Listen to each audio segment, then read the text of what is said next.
Hey everyone, welcome to our vlog for today. Vlog number 14. 1 and 4. 14. So, vlog is all about sacrifices of a teacher during low tide. Hashtag hardship is real. So, ipapakita ko po yung mga hardships po namin dito during low tide. Ano ba yung mga nangyayari po sa amin? Ano ba yung mga hindi namin malilimutan ng mga pangyayari sa buhay namin during that low tide. Mahuli po yung bata. Uy, di ka din magputas! Ayan po yung ano dito, sakripisyo. Kapag hunas po, medyo Pag nahulog ang akin, buntog ang malayo manok po niya. ang nilalakaran niya. Pero po yung kasamang bata, ano niya sa ano niya. Hindi nga, mahulog na talaga. Malalaglag. Ayan, medyo malayo pa. Mga Pero yung 10 mahulog minutes na pa talaga pang malalaglag yung bata. Bukab, eh. Sinaro, sana kayo.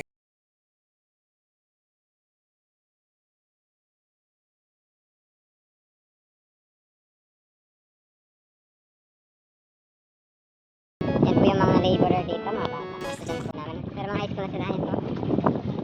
Yan po si Chay Chay, isa pang estudyante namin. Nag-labor during recess. Kuya Tan.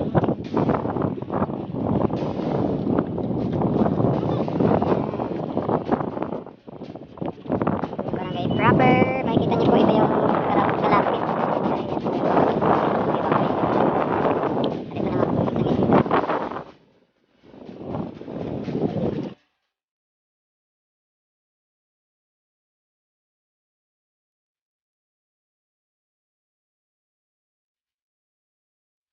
Ma'am, yung travel mo ngayon?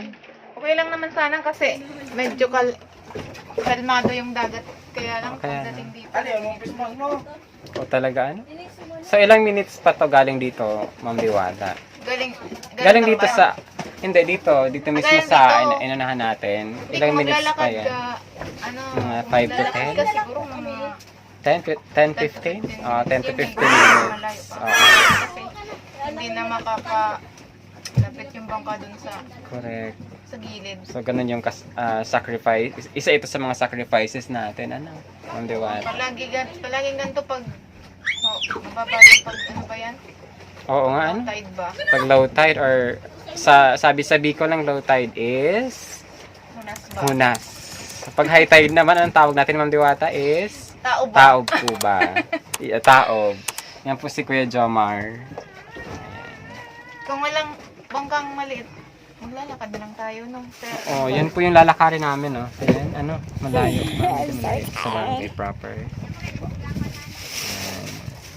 Siguro maglalakad na tayo, Ma'am Diwata, ano? Kasi wala na tayong, choice kundi maglakad talaga para makapuntan tayo sa walang barangay. sigurong mga bangkang maliliit dito. Oo nga. Ngayon, So, hirap, ang init. Baka, So, mag-ingat na lang tayo, sir, tama. kasi So, baka may ano dyan eh. may mga, baka jellyfish makalabo dyan. tayo ng labog. Or baka, mag-ingat tayong mabote, baka tayo mabote. Ito yung ano ko. Okay. Ay, ito po yung ano niya, Lalagay ko ipa-plastic dito niya kasi para- baka mabasa. So, ingat-ingat din. Naka-ano pati siya, naka-jogging pants. Baka mabasa yung ano mo, jogging pants ng Diwata. Buti yung bag mo is talagang safe na safe, ano? Expected din mababasa talaga tayo dito. Ganyan ka-sacrifice sa mga teacher dito. Kapag hindi ka pa sanay bumaba dyan, talagang pwede ka talagang magrampahog dyan. Sa Tagalog is, pwede ka talagang mag-slide dyan. Ayan. So, ingat-ingat din mga Diwata. Ayan, nakababa rin. Ayan, ayan, ayan. Skid. Shout out kid. Ayan po yung motor ni na Kuya Bong. Ayan, Kuya Jomar. Ayan po si Ma'am Diwata. Nasa malayo na. Nabasa ako na eh. Oo, nabasa ako. Pati yung ano ko, nabasa talaga eh. Oo, yung ano ko eh. Ayan po si Ma'am Diwata, oh. Maganda pa rin kahit na naglabo na siya. So, I think 5 to 10 minutes namin itong lalakarin going to barangay proper. Oo. Ganyan ka-sacrifice. So, basang-basa na po ako ngayon. Ayan. Mainit. Tirik na tirik yung araw. Sige, dyan tayo sa mababaw, Ma'am Diwata. Siya po yung aking ka-partner lagi, si Ma'am Diwata. Kaya maski sa mga... Taga? Taga San Isidro daw po, shout out kayo ni Ma'am Diwata. Siya po yung aking partner in crime. Partner sa lahat ng aspeto. Kasi siya po yung pinaka ko dito, pinaka close ko dito sa mga co-teachers. Baka magsalang sa mga ibang community. Shout out naman sa ibang co-teachers ko. Oo. Kayo din, pero talagang iba din yung pinagsamahan namin ni Ma'am Diwata. Tapos ba, pagkatapos ba ni pagkakain natin ng lunch, di ba? Papasok pa Oo. tayo. Oo. Ganyan ka-sacrifice sa mga Ay, ang teachers. sakit na ng ulo natin kasi ang it-it, no? Actually, mapapansin yung mga ka-idol talagang tirik na tirik po yung init ngayon. Yung araw. Ayun, yung araw. Ayan. Sobrang init, no? Super. So wala pa kami sa kalahati ng aming Pero malamit na. lakarin. Mababaw na eh. Medyo mababaw na din. Ayan. Mababaw na. Ayan. Pero basa po kami. Pagdating sa boarding house. I think maliligo or pwede rin. Pero alam mo ba, anong taon na naman ito? Going 6 years na, Ma'am Diwata. Siyempre ikaw, mas una ka pa sa ako, diba? 8 years ka, diba? I've been doing this for almost 8 years. Yeah. I've been doing this for almost 8 years because 8 years na ako dito. English yun, hindi ka na Nagtatagal eh. Ingat daw tayo sa bote, baka tayo mabote. Ingat ka sana, baka mabote ka ha. According dun sa joke ni Ma'am Diwata, hindi ko talaga yun makakalimutan yung joke na yun. Hanggang ngayon, talaga namang hindi ko nakakalimutan yun, Ma'am Diwata.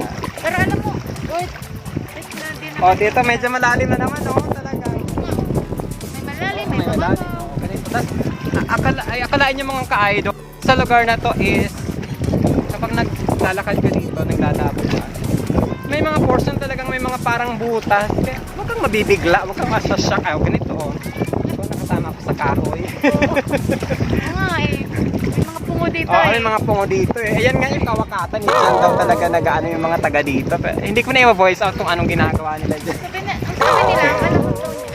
may alamat daw yan eh. Ayan po, sa likod namin, ayan. Mangroves po yan, mangroves. Or sa Nahin mo may tao. Tagalog pa, anong ulit yung mangroves po, diba? Ano ba yan? Ha? Ano ba ba yan? Hindi ko alam. Yung mga kinamanay ludi pala yun. Kaya Manay, okay na Manay Ludi. Maganda na yung bahay ni Manay Ludi. Hindi ko Ayan. na nakilala. Ito na yung natin, barangay proper natin. Maganda na po yung bahay dito kumpara noon. Talagang mga light materials lang made of. Light materials lang. Sa ngayon maganda na yung mga bahay. Ilang minutes na ba yung video mo? Ay hindi, i-edit mo naman. Edit naman yan. Kakat-cut naman yan, Ma'am Diwata. Yung mga medyo funny na mga mga salita, mga paputol-putol. So, ikakat lang natin yan. Mabait na bata dito. Estudyante po namin yan dati. Ayan, makikiraan po. Mami Don, nagdi na kami. Yan si Mami Don. Yan po. Wala ba itong pulos? Walang bulos ba? Ayan. Welcome to San Isidro, Lagunoy, Camarines Sur, located here in Lagunoy North Coastal. We're entering here in San Isidro, Lagunoy, Camarines Sur. Welcome! So yun nga po mga ka-idol, ipinakita ko na po yung mga sacrifices namin na mga teachers dito during low tide or what we call hunas. Okay? Tinatawag natin po yan, hunas in Bicol. So yan na po yung mga sacrifices po namin. I hope na nag-enjoy po kayo. And looking forward tayo for more videos na aking ipoproduce. And sa mga hindi pa po nakapag-like and subscribe, and then nakapag-comment, nakapag-share, just do it. Alam kong hindi naman po yan mahirap. You just simply click the subscribe button and then the bell button for you to be notified for my latest videos. So thank you and God bless each every one of you. Stay safe and stay healthy, stay positive because I know God is in control of everything. Thank you and God bless everyone.